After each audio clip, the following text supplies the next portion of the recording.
A gente trabalha com enfim, várias metodologias e também tradicionais de pesquisa, como o Monark estava sugerindo, e também essas outras coisas que não são mais metodologias tradicionais, são realmente invenções, que é um pouco essa coisa da ciência mesmo, sabe? De trazer assim o que é. Muito foda. Vou jogar uma espinhosa para você agora, então. Fica à vontade.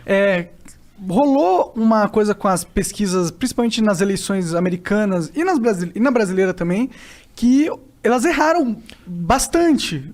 Por que você acha que elas erraram, assim? Tipo, Isso tem a não teoria nada da conspiração... de espinhoso, tá? Isso é um tema importantíssimo. Eu acho que a gente tem que, sempre que possível, tratando de pesquisa, tratar dos limites da pesquisa também, tá? Eu acho que justamente... Isso acho que até é um diferencial da Locomotiva. Estou me sentindo meio marqueteiro, sabe? Fica à vontade, cara. Mas eu acho que é verdade, que acho que um diferencial é que a gente não tem essa questão, nem eu, nem o Renato, nem o Carlos Júlio, que é um outro sócio. Não, para jogar merda no ventilador, a gente vai jogar. Então, veja bem, a questão das eleições é uma questão muito verdadeira, tá bom? Vocês estão trazendo um ponto importante. De fato, houve aí tiros que saíram para todos os lados, tá bom? Então, agora vamos pensar o seguinte: essa foi, por exemplo, a primeira eleição do Trump. Essa última eleição, o tiro foi muito mais preciso, tá? Lá nos Estados Unidos. Então, a gente tem que diferenciar as duas. Agora, por que realmente o tiro saiu tão fora na primeira eleição? Primeira razão, a mais básica de todas, o chamado viés da amostra. Veja bem, é o seguinte: existe um perfil de pessoa que se sente mais confortável para externalizar suas opiniões. Em particular, vamos pensar o seguinte: se você é amplamente a favor da vacinação irrestrita, massiva, como eu, você vai ter o prazer de externalizar. Agora, pensa que você é uma daquelas pessoas que acredita que, por exemplo, a vacina pode estar inoculando um chip no seu corpo, tá bom? É provável que você não se sinta confortável de externalizar essa burrice, porque todo mundo vai ver que você é burro. É interessante o que você está falando. Porque não necessariamente é burrice, tá? Não necessariamente. Não. Uma vacina dar um chip é uma burrice. Não. Você está desconsiderando a principal razão para alguém achar isso. Qual que é? Loucura. Tá. Porque, veja bem, se você parar para ver, a base dessa ideia de você ser inoculado com alguma coisa é a base da ideia de que existe um controle externo sobre você. É um sentimento paranoide que dá isso, tá? Que existe um pouco também. Lógico, é isso que eu tô falando. 1% da população tem esquizofrenia, tá bom? Sim, então, sim. Uma parcela maior da população tem pensamentos paranoides de vários tipos. Então, que, vamos dizer assim, podem evoluir para uma espécie de loucura. Então, você achar que você está sendo vigiado, que que existe uma coisa dentro de você e etc e tal, não necessariamente é uma burrice no sentido assim, está associado a baixo QI, baixa inteligência, performance... Você achar que está sendo vigiado é fato. Você está sendo vigiado. Não, mas você entendeu? Sim, não, eu tô entendendo. O negócio está inoculado que você é um agente secreto, você é o Neo. Exatamente essas coisas. Matrix. Fundamentalmente, uma das grandes causas disso são as pequenas tendências psicóticas, que elas são muito mais comuns do que a gente imagina. Então, a pessoa muitas vezes acha essas coisas, todo mundo ridiculariza ela. Eu fico pensando, será que ela tem um psiquiatra? Porque, entendeu? Claro, é isso aí. Mas voltando à questão, então, lá dos Estados Unidos, da primeira eleição do Trump, então você tem essa questão de viés da amostra. Então, as pessoas, é muito fácil você ir entrevistar o sujeito que está muito afim de verbalizar aquilo que ele pensa. Primeiro ponto. O segundo ponto é associado a esse primeiro, mas ele é ligeiramente diferente. É o seguinte: as pesquisas são fundamentalmente feitas com painéis, tá? Com gente que... Como é que você faz para perguntar para... Você precisa fazer 30 mil pesquisas, ok? As pessoas que participam da maior parte dos painéis têm um perfil que é... Pensa assim, por exemplo... eu nunca ia participar disso. Você tá entendendo? Tipo, eu ia falar, foda essa porra. É porque você não precisa, mas pensa uma pessoa... Vamos pensar o seguinte: você tem um cara que tem... Quantos anos você tem? Uns 20 e poucos? Tenho 30. 30. Mas obrigado. Tá, beleza. Um cara de 30 anos e um cara de 80. Qual que você acha que tem maior probabilidade de participar de um painel de pesquisa? O de 30. O de 80. O de 30, né? O de 30? Claro. Sei lá. Não é claro. Porque, por exemplo, um painel digital. Porque o de 80 não tem... Porque os caras de mais velho gostam de participar. Não, sim. Mas achar que tá participando. Não, mas quem disse que o cara vai conseguir para o painel digital? Tá? O painel digital, realmente. Não, a variável aqui é o painel digital. Entendi. Entendeu? Então, o que acontece? Se você vai para uma pesquisa... No Locomotiva não tem esse problema, porque a gente filtra os painéis, não trabalha com esse tipo de coisa assim, entendeu? Joga em volume e vem o que venha. Mas é por isso que as pesquisas são muito mais trabalhosas. Agora, se você precisa entrevistar um número absurdo de pessoas, no final você vai usar todos os painéis, tudo que você tem disponível. E aí você vai pegar o viés do próprio painel. Entende a questão? Então, assim, existe um perfil de quem responde pesquisa quando você precisa de pesquisa em volume. Pensa, por exemplo, agora uma coisa certamente você vai dizer nem a pau. Por exemplo, pesquisa pelo telefone. Sabe quando toca seu telefone e vem uma vozinha e diz que se você gosta do candidato, nunca que você vai responder isso. Você vai desligar 100% das vezes. Existe um perfil da pessoa que responde isso. Você está entendendo a questão? Sim, sim. Portanto, no final das contas, se você precisa de uma amostra muito grande num tempo muito curto, você vai acabar captando um pouco desse perfil, desse viés. Aí você tem que calcular esse viés na sua pesquisa. Exatamente. Tem como calcular? Tem. O erro primário dos pesquisadores nos Estados Unidos no passado foi exatamente esse, foi não levar isso em consideração.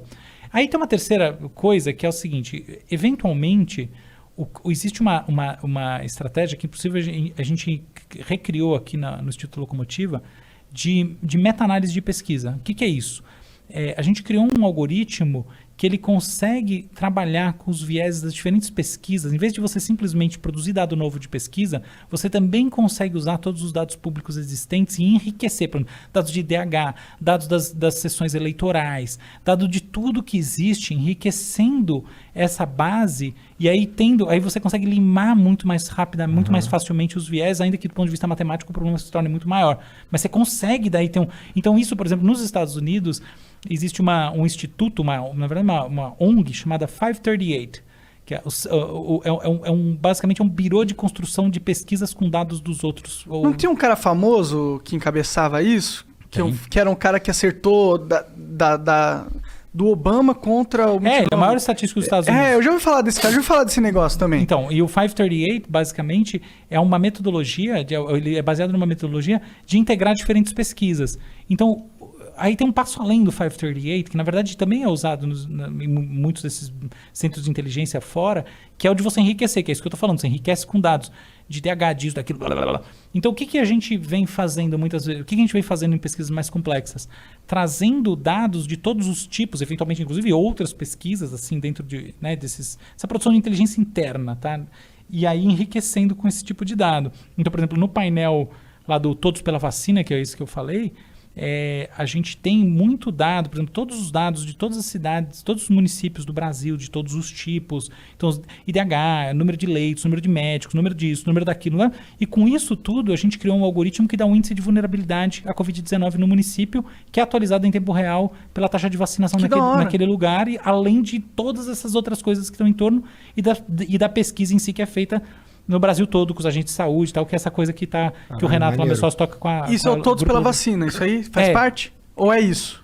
Não, estou dando exemplo no Todos pela Vacina. Faz parte do todo. É outro papo, tá? Mas a gente está fazendo isso em muitas coisas. Entendi. No Todos pela Vacina a gente está aplicando a mesma ideia. Entendi. Que é enriquecer os painéis de pesquisa com dados que são de múltiplas fontes, entendeu?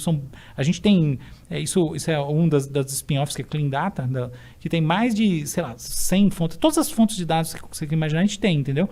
E aí a gente enriquece isso e o aprendizado de máquina, né, a tal da inteligência artificial, ela vai gerar aí, através de uma inteligência preditiva, um índice da vulnerabilidade. Então, por exemplo, você vê um mapa e você clica e você vê qual que é a vulnerabilidade daquele município em tempo real. Muito foda. É legal. Muito foda mesmo.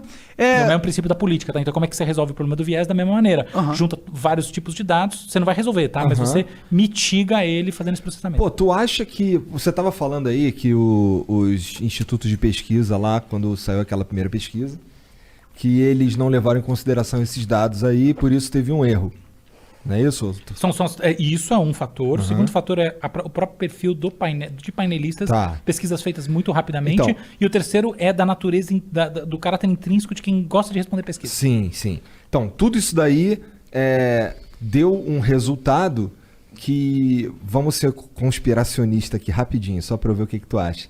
Tu acha que os caras viram aquele resultado ali que tinha a ver com o que eles gostariam que fosse verdade e soltaram daquele jeito para influenciar decisões, ou isso é doideira? Olha... Porque, quando eu vejo uma pesquisa e tem um candidato lá que eu tô vendo que ele tá atrás, não tá legal, e talvez isso influencie a votar no que já tá ganhando, será? Não, sim, tá bom. Então, existe uma tendência das pessoas que é de evitação da frustração. então você não quer estar com o cavalo que está atrás na corrida, tá? Então, de fato, uma pesquisa pode influenciar o voto, e não só o voto, mas outras tomadas de decisão. É assim que é. Aham. E uma curiosidade, assim, eu adoro tomar decisão, tá? Minha livre docência foi sobre processo decisório no cérebro humano, meu doutorado também, essa coisa. Vamos falar sobre isso. Vamos, adoro esse assunto. Isso é um assunto bem louco, esse assunto bem inclusive. legal, porque decisão pra mim é, assim, realmente... Tem a ver com Deus, na minha opinião, decisão. O cara não acredita em Deus. Não, não é isso. Não tô rindo por isso. É que eu achei a associação bem assim, sei lá, tem. Não, daqui a pouco não, ele te explica. eu te explico. Tá, eu vou adorar conhecer sua tese. Mas indo direto a esse ponto aqui, é o seguinte, a pesquisa influencia. E os Estados Unidos, ao contrário do Brasil, é um país, os Estados Unidos é um país em que você se assumir do ponto de vista ideológico, até porque é bipartidário o país, não pega tão mal. Então, por exemplo, Fox News é claramente republicana, New York Times é claramente democrata. Então, até a gente pode dizer que em alguns institutos de pesquisa, porque tem muita pesquisa paga nos Estados Unidos, tá? Pesquisa política paga. De alguma maneira, jogaram nessa linha. Mas eu não acho que é o grande problema, tá? Então, eu não acho que foi o erro, né, na predição da vitória do Trump veio disso. O erro, para mim, ele veio desses outros fatores que eles aprenderam a filtrar melhor. Tá. Mas esses outros fatores eles não estavam presentes nas outras eleições onde eles acertaram?